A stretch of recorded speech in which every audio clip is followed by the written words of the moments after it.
Feedback amplifier. सबसे पहले देखते हैं फीडबैक क्या होती है।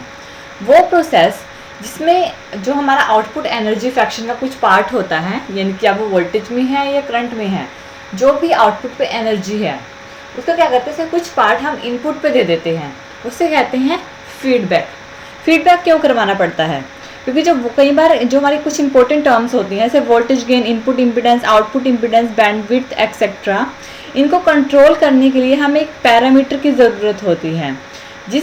इनको कंट्रोल करने के लिए इसलिए हम फीडबैक यूज़ करते हैं। ये एक टेक्निक है जिससे इन सब चीज़ों को कंट्रोल किया जा सकता है। 2 टाइप्स के होते हैं ये। एक होता है पॉजिटिव फीडबैक, एक होता है नेगेटिव फीडबैक। सबसे पहले पॉजिटिव फीडबैक क्या होता है?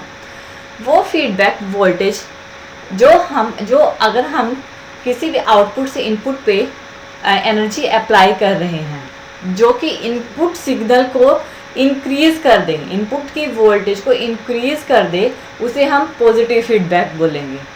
यह करता है कि इनपुट की वोल्टेज को इंक्रीज कर देता है, इसलिए ही इसे पॉजिटिव बोला जाता है। इसे डायरेक्ट और रीजनरेटिव फीडबैक भी बोलते हैं। लेकिन इसमें कुछ प्रॉब्लम्स होती हैं। पॉजिटिव फीडबैक में क्या होता है कि कुछ डिस्टॉर्शंस आ जाती हैं, हमारे सिग्नल में इंस्टेबिलिटी आ जाती है। नेक्स्ट है नेगेटिव फीडबैक, यानी कि नेगेटिव फीडबैक पॉजिटिव फीडबैक का ऑपोजिट होगा कि जब हम वोल्टेज अप्लाई करते हैं, जब हमारी आउटपुट वोल्टेज होती है वो इनपुट पे अप्लाई करते हैं, तो हमारा जो इनपुट सिग्नल है वो थोड़ा वीक हो जाता है, उसे हम नेगेटिव फीडबैक बोलते हैं। इसे इन्वर्स और डीजनरेटिव फीडबैक भी बोला जाता है। नेगेटिव फीडबैक क्या करती है? मैंने नेटवर्क है उसको गेन को रिड्यूस कर देती है, लेकिन उसकी कुछ एडवांटेज भी होती है। गेन रिड्यूस होने की वजह से जो उसकी स्टेबिलिटी होती है हमारी सिस्टम की, वो इंक्रीज हो जाती है, डिस्टॉर्शंस रिड्यूस हो जाती है, और जो हमारी इनपुट इम्पीडेंस इंक्रीज हो जाता है और आउटपुट इम्पीडेंस डिक्रीज हो जाता है। इसलिए ज़्यादातर क्या होता है नेगेटिव फीडबैक। जैसे कि ये हमारा एम्पलीफायर है जिसके 2 टर्मिनल्स इनपुट होते हैं और 1 आउटपुट होता है।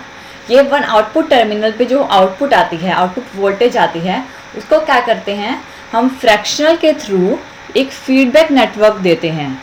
जो फैक्टर है ये बीटा डिनोट करता है। ये फैक्टर क्या करता है? रिड्यूस करता है वी आउटपुट को, और फैक्टर बीटा जो वोल्टेज प्रोड्यूस होती है वो हमारी सेकंड टर्मिनल पे जाती है, यानी एम्पलीफायर के सेकंड टर्मिनल पे जाती है, और ये नेटवर्क हमारा फीडबैक नेटवर्क होता है।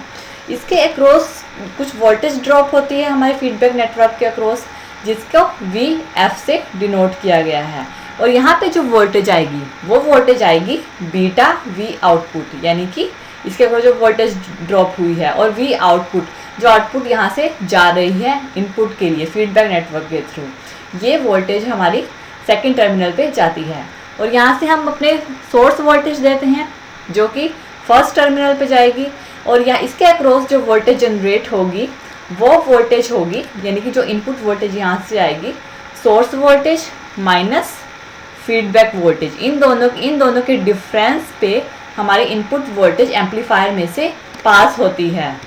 ये इंश्योर होना ज़रूरी होता है कि जो यहाँ से फीडबैक वोल्टेज आई है उसका फेज़ क्या होगा, ऑपोजिट होना चाहिए हमारे सोर्स वोल्टेज से। इन दोनों के फेज़ क्या होंगे? ऑपोजिट होंगे, और यहाँ से उसके बाद हमारा सिग्नल आउटपुट पे आएगा।